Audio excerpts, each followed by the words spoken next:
Welcome, welcome, dear students, dear seekers of divine knowledge. You have entered the temple of the dividend discount model.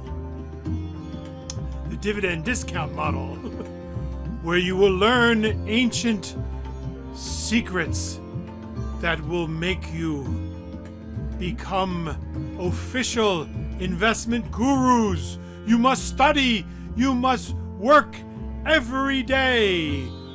And we are so proud of you.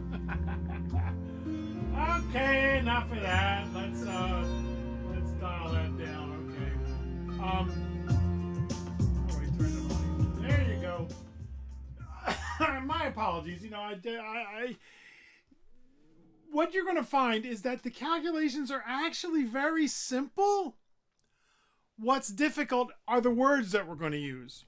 So please do your best to get used to the words, the verb, discount, the present value, all these strange jargons that words that we use, jargons that many prudent long-term investors use. But you're going to find the calculations are actually very simple. So let's start with the first dividend discount models. One popular group of models of fundamental analysis is the dividend discount models. The group is the dividend discount models. And here's the basis. Shares of stock are valued on the basis of the present value of the future dividend streams the stock is projected to produce. And what we said in our first presentation for Chapter 4 was the value of a stock is based on the present value, what is it worth today, of its future cash flows, the money we're going to get later on. Therefore, dividend discount models should be extremely popular, right? Well, not always. During the late 1990s, when the internet bubble was raging and there were new economy companies and old economy companies, investors who adhered to these types of models were considered old-fashioned, fuddy-duddy, outdated. But those investors weathered the 2000 to 2002 downturn very well. And dividend payers actually did pretty well in 2022 when the growth stocks, remember our discussion of growth versus value, faltered. So dividends don't lie. It's a book, but it's not the best book. In fact, they updated it and they call it now Dividends Still Don't Lie.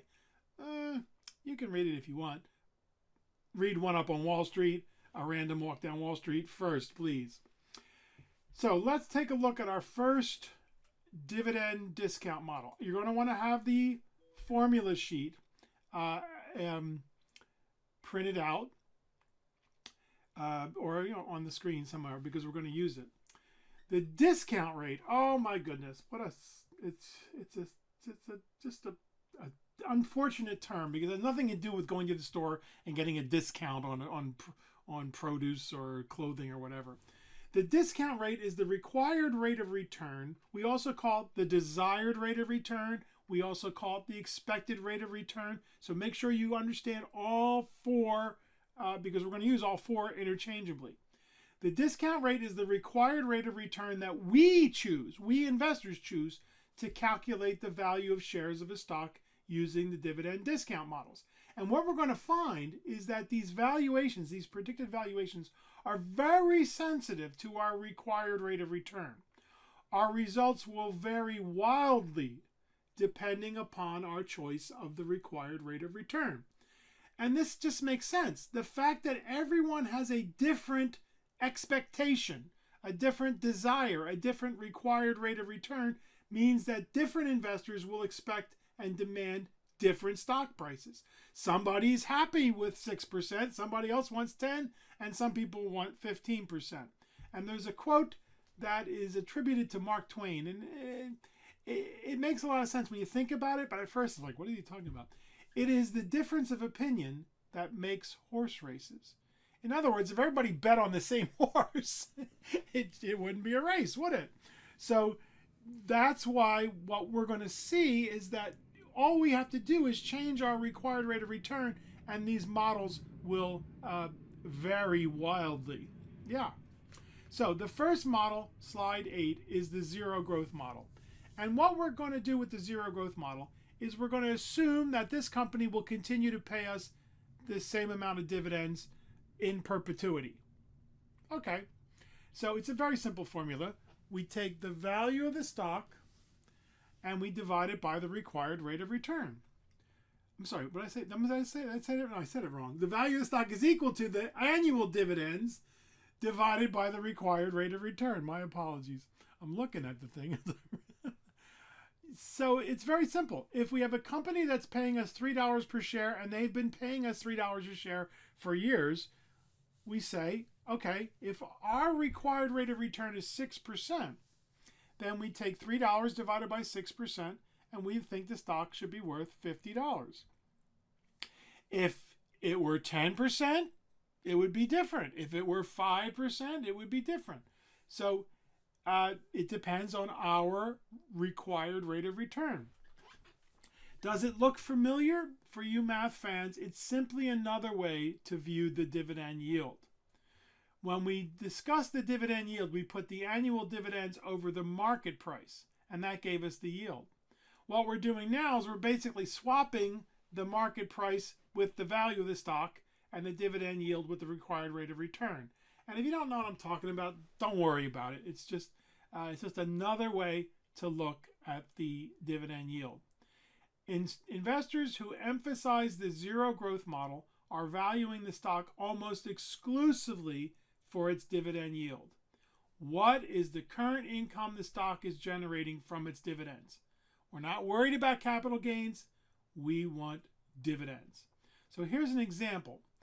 A utility that services New York City that's been around in one shape or another since 1822. It's called Consolidated Edison, and people in New York call it Con Ed. Now, when we do the zero growth model, and you see a worksheet, or you see an assignment, or you see an exam, the utility will be the zero growth model, because utilities are usually very stable. Now, some of them increase their dividends slowly, but let's just use a zero growth model for giggles here, huh? The current market price on February 4th of 2025, that's a typo, I'll fix that, was $94.91. It's currently paying $3.40 per year in dividends. So the question is, what is our required rate of return? We have to decide that. Let's say we want 8%. Well, you take $3.40 divided by 8%, or 0.8, and the stock is paying, we think it's worth $42.50. So we think the stock is overpriced. If we lower our required rate of return to 5%, then $3.40 divided by 0.5, make sure you understand why we went from 5% to 0.05. If not, contact me, not 0.5. That's $68. $3.40 divided by 0.05. So the stock is still too expensive. With a market price of $94.91, the stock's dividend yield is 3.58. So we assume that we're not going to see any growth, we're just interested in the income, we would say it's worth to us $94.91 if we're willing to accept 3.58%. So we use this for stable income producing stocks, and in our class, just for simplicity, they will always be utilities. Is that a deal? Okay.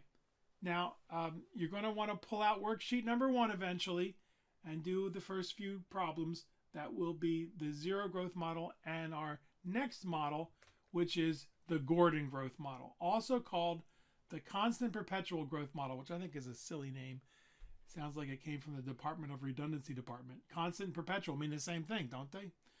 This assumes dividends will grow at a specified rate perpetually, that's where the word perpetual comes from, into the future. So it's basically the same model. It's the zero growth model. There's annual dividends divided by required rate of return, except we add these two terms. A term in the numerator where we multiply times 1 plus the dividend growth rate, and a term in the new denominator where we subtract the dividend growth rate from our required rate of return. Okay, so you got your formula sheet. It's pretty straightforward, folks. Make sure you do the numerator first, then the denominator, and then do the division. Don't do the division before you've done the top and the bottom. So let's say this company has been growing their dividends at 5% per year, and they've been doing that for several years. That means, and a dollar is the annual dividend. They've been paying $1 this year. Next year, that means they will be paying $1.05. $1 times 1.05. 1 plus 5%. If that doesn't make sense, contact me immediately because you can't go forward. Our required rate of return, let's say, is 10%. So $1 times 1.05 is the annual dividends times 1 plus the dividend growth rate. Well, that's $1.05. And 10% minus 5% is 5%, 0.05. So $1.05, $1.05 divided by 0.05 is $21 a share. So the model says the stock is worth $21 a share. Now, what's the market price? Well, we have to go check out in the market. It might be more, it might be less. This model is good for companies with consistent dividend growth. So let's take a look at some companies with consistent dividend growth. You may have heard of that fabulously exclusive French department store, Target, yeah. Okay. Oh my goodness, I still did 2024. I got 2024 in the mind. My apologies. I'll fix those. The current market price as of February 4th, 2025 is $1.35.60. They're currently paying $4.48. And now let's assume that they've been growing their dividends at 8%. Okay, per year. So that means next year it'll be, $4.48 times 1.08. If our required rate of return is 13%, we plug the numbers into the formula. $4.48 of annual dividends times 1 plus 8%, 1.08, divided by 13% minus 8%, that's 0.13 minus 0.08, and we get in the numerator $4.84, almost $4.84. And you don't have to use all the digits. You can, but you don't need to, because we're just coming up with an approximation. Divided by 0.05, 13% minus 0.08, and you get $96.77 or so. Well, not a particularly great choice if we're going to require 13%. But what if we simply lowered our expectation, lowered our desired rate of return, our expected rate of return, our required rate of return, our discount rate? Sorry, but people use that term, so you got to get used to it. If we lower the required rate of return to 10%, you get $4.48 times 1.08, which is that $4.84 or so. But this time we divide it by 10% minus 8%, or 0.10 minus 0.08, or 2%. And this tells us that if we're happy with 10%, Target's going to return almost $242 to us. What a deal! Notice that the dividend discount models are very sensitive to our choice of the required rate of return. Target might not be the fanciest store in town, but they sure are profitable. Oh, come on, fess up. You shop at Target, right? Or so do we. Especially because if you use your Target credit card, they give you 5% off right off the bat. Make sure you pay the credit card off, or else you're going to be paying 25% a year on that. But anyway, as we talked about Target a little bit in the previous chapter, they are much smaller than their main competitors, Walmart and Costco, and they're not even global. Where the other two are and Amazon are all trying to be global. Slide number 12. How about AbbVie? I still got 2024. I gotta change that. 2020. I'm sorry. Who's AbbVie? Well, they were spun off from Abbott Labs, a company that's been around for decades. And in fact, if you go to the Chapter 3 website, and you saw it in Canvas, there's a couple articles about a woman who started as a secretary there, I think at age 23, bought 3 shares of Abbott Labs, and never sold them. When she passed away, they were worth $1.2 million or something. So the current market price on February 4th, 2025 was $189.89. They're currently paying $6.56 in annual dividends, $6.56. Again, let's assume the dividends were growing around 8% per year. If our required rate of return is 13%, let's plug in the numbers. $6.56 times 1.08, that's $7.08 or so. 13% minus 8% is 0.05. Take the $7.08 or so divided by 0.05 and we get $141.70. Well, the model is saying, look, you're probably not going to get 13% from AbbVie. Well, let's do the same thing. Let's lower our expectations, our expected rate of return, our desired rate of return, our required rate of return, our discount rate to 10%.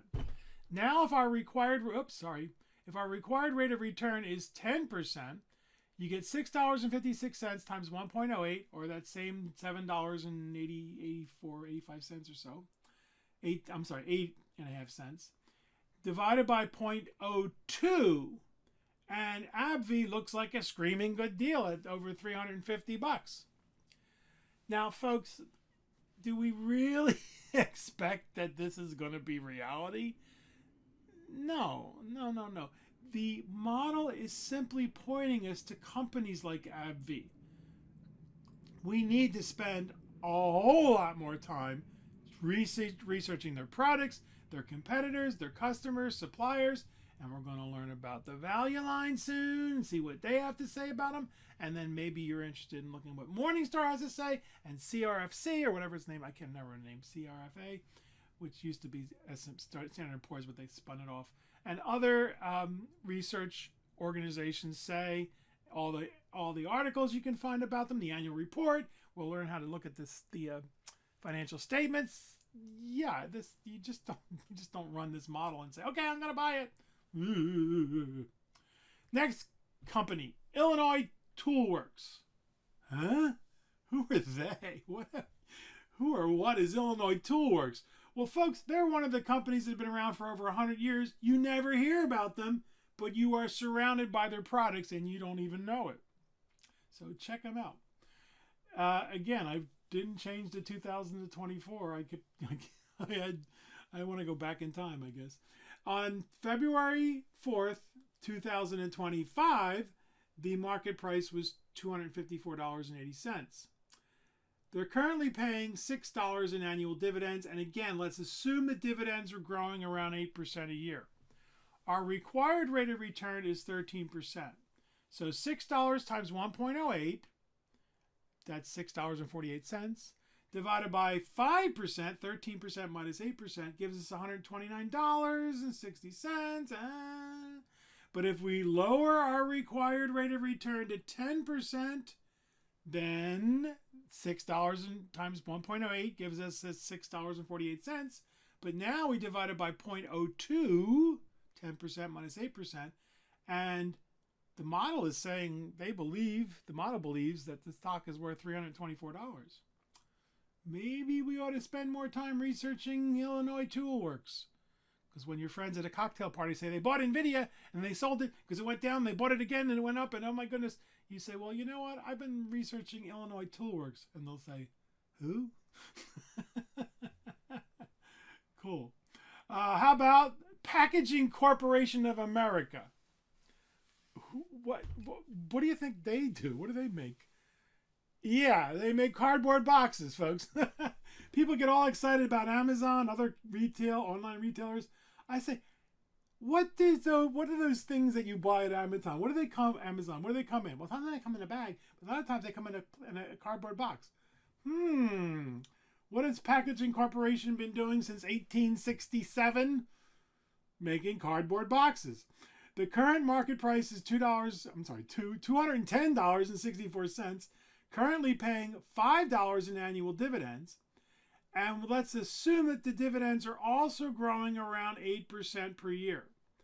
What if our required rate of return is 13%?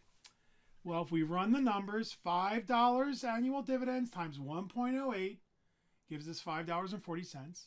Divided by 13% minus 8% or 0.05, $108. Yeah. But if we lower our required rate of return, then we see that $5 times 1.08 gives us $5.40. Divided by 0.02, 10% minus 8%, $270. So if we are happy with 10%, Packaging Corporation of America appears to be a good choice of company to research further. It's pointing us towards these really old, really boring companies that have been around for decades. Yeah, not too exciting, is it? Sorry. Now, what about McDonald's? Unhealthy, bad, expensive food. The current market price, $289.77. Let's assume the dividends are growing at 8% and they're paying us $7.08 in annual dividends. If our required rate of return is 13%, then the model, do the calculations, the model says $152.93. $7.08 times 1.08 is about $7.65. Divided by 0.05, 13% minus 8%, yeah, $153, not too exciting. But if we ask for 10%, the model says, woohoo, $7.08 times 1.08 is $7.64 or so, close. Divided by 0.02, 10% minus 8%, over $382. Well, of course, people love to coat their arteries with fat, and they may be going back to beef tallow, which is all the rage now because people don't realize that this stuff was gotten rid of in the 1970s for a very good reason. It's candle wax, and you're putting it in your veins. Yes, folks, there's a whole lot of money to be made giving people heart disease, strokes, and diabetes. And then we can invest in the companies that sell them the insulin and the stents. What a great system we have. Instead of trying to educate people that this stuff is really, really bad for you. Okay, once a month, all right. But people eat this stuff every day. Not the smartest thing, in my humble opinion, dear students. Not the smartest thing. Okay, let's continue, huh? Who's that? Who is that? Bayano. Who are you? You know who it is. It's my conscience. Come clean. Come clean about what? Fess up. Fess up about what? Where did you get the assumed dividend growth, huh? I made it up. Huh? I made it up! All these companies are growing their dividends faster than 8%. Dude. It's my conscience. Yeah. Don't you just hate it when your conscience comes to calling? You know, dear students, the Gordon growth model is very sensitive to the assumed growth rate of dividends. The recent dividend growth rates of Target, AbbVie, Illinois Tool Works, McDonald's, Packaging Corporation of America are all 8% or higher. AbbVie's is 8%, McDonald's 8.5%, Target 8.7%, Packaging Corporation of America 10%, Illinois Tool Works 13%. But the model does not work if the required rate of return is equal to or less than the dividend growth rate. You get really weird results. You get division by zero and negative prices, which don't make any sense. So we should actually raise our expected rates of return.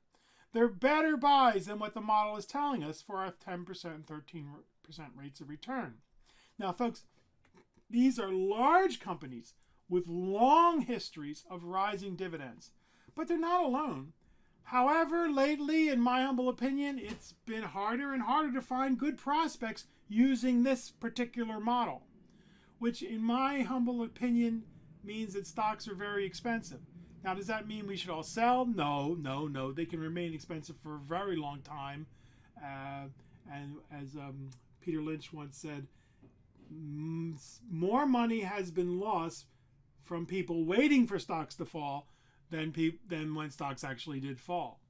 But they're out there, and a lot of them are boring companies that some of you heard of, some of you never heard of. And you don't have to invest just in Amazon, Nvidia, and Apple. I'm not trying to disparage those companies, okay? But there are a lot of good companies out there. Thousands of companies, and everyone has a story. And it just gives you an entire lifetime to investigate and research, and hopefully you enjoy this. Because if you do enjoy it, that's the best sign. Because you see the calculations are not very hard. We have to learn what's called judgment. What's difficult is the emotions. Or the fact that people just don't have the time to do it. They don't enjoy doing it. It's not something that gives them joy. And that's why there are mutual funds. See, either way, you're going to win. Assuming you pick a good mutual fund, and assuming you pick tried and true companies with their roots deep in the economy. And oh yes, we'll take a look at some speculative issues, as Value Line calls them. The news is good. Slide 18. Now, if 1 is good, 2 is better, 12 is best, right? That's the American way.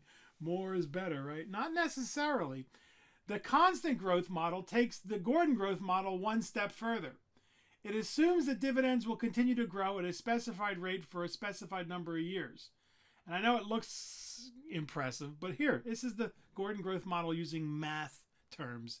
The dividend in times 0, we should put a little 0 there, times the 1 plus the growth rate, divided by the required rate of return minus the growth rate. So there's the Gordon growth model.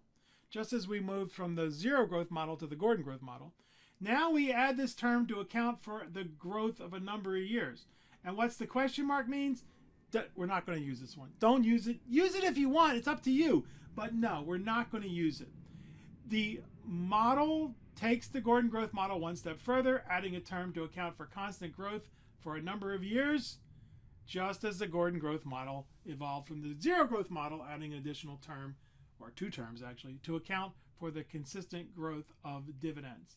But no, you don't have to learn this one. You don't have to use it. But it's there to show you that there are dozens and dozens of models out there, folks. We're only going to use a handful, and you have the rest of your life to learn about them. I think that's cool. Other people might go, ah! Slide number 19, the 2-stage dividend growth model, which takes the constant growth model one step further, folks. This is, no. It may look very impressive, especially to those who love math, but it has serious problems. What it assumes is that dividends will continue to grow at a specified rate into the future, presumably the fast growth stage of dividends, and then grow at a secondly, presumably slower growth rate once the company matures. It's very difficult to accurately predict dividend growth rate during the initial fast growth stage of a stock. Usually companies are not paying significant dividends while they're growing quickly. Although some companies, when they start paying dividends, often do grow them quickly and then slow down, but it's too much. Many decades ago, Benjamin Graham, who wrote The Intelligent Investor, and you're going to read it eventually, but not the first book you read, warned against using overly sophisticated mathematical models to value stocks. He specifically warned against any system that removed human judgment. Now, there have been systems that have removed human judgment and been successful, but the ones that I've seen have been, very poor, horrible. I haven't seen that many, to be truthful, but there is one gentleman who ran a quant fund, as they call it, a computer controlled, and it did very, very well. And in the example in chapter 3, and then again when we get to brokerage firms at the end, there's something from Fidelity, which was just, in my own opinion, was total garbage. But hey, okay. And yes, you don't have to use this. We're not going to use this model. Okay, got it? Now, slide number 20. Time for some review and reflection. Observations of the dividend discount models. How do you use these versions of the models for companies that aren't paying any dividends? Well, the simple answer is you can't, right? Because with no dividends, the model says their value is 0. You multiply 0 times anything, you get 0. So the dividend, these two particular dividend growth models don't work if there's no dividends. And dividend growth rates are very difficult to estimate with large, well-established companies, like the companies we looked at. Historical growth rates may be useful, and that actually are usually, but with fast-growing companies in new industries, it is almost impossible, since most fast-growing companies are just simply not paying any dividends. They are reinvesting the earnings, retaining the earnings. That's what the accountants call them, retained earnings. The problems of the dividend discount models notwithstanding, repeat after me. The value of a stock, is based on the present value, of its future cash flows, Now, get that chapter 4 worksheets out. Get those worksheets out. Do the first couple of problems where we use a zero growth model with a utility, and then the Gordon growth model, okay? Because then when we come back, oh boy, dear students, oh, are you in for a treat? We're going to use my favorite version of the dividend discount model called the discounted cash flow model. And we are going to learn that not only does it work with companies that are paying dividends, it also works with companies that aren't paying dividends. And after next presentation, dear students, you will be fully, officially investment gurus. We are so, so proud of you. Thank you for being in our class, dear disciples.